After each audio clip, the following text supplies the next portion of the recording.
Abdul Qasim Ishan Madrasa is located in Tashkent.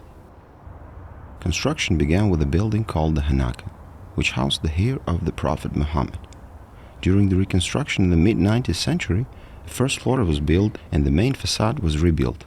The building was then converted into madrasa, or a school. Legend has it that in 1892, a cholera epidemic broke out in the town and the inhabitants rioted, for which the regiment was called in to suppress it. Abdul Qasim Khan approached the governor to try on the government and the people and said he would take the hit. On 4 July 1892, Abdul Qasim died and the next day the epidemic stopped. After his death, the madrasa was named after him. In 1938, 70 families were relocated to live in the madrasa, which then housed a toy factory.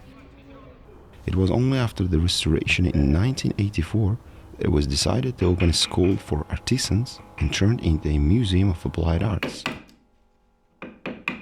The new owner of the building invited all the best craftsmen from the Mahalla, woodgravers, painters, miniaturists, engravers, potters, and jewelers.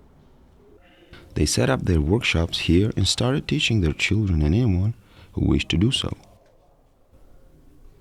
The madrasa has now a third generation of students.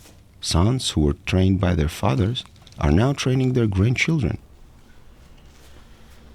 In all, the building houses about 40 mastas and an equal number of pupils. Every day, tourists come to the madrasa to buy souvenirs, jewelry, crockery, clothes, ceramics, and more as a memento of their visit to Uzbekistan. Here you can find not only souvenirs, but also walk the narrow corridors, the stairs, spacious courtyard, peek into the workshops, and observe the process of art making. Share in the comments what souvenirs would you take back from your trip to Uzbekistan.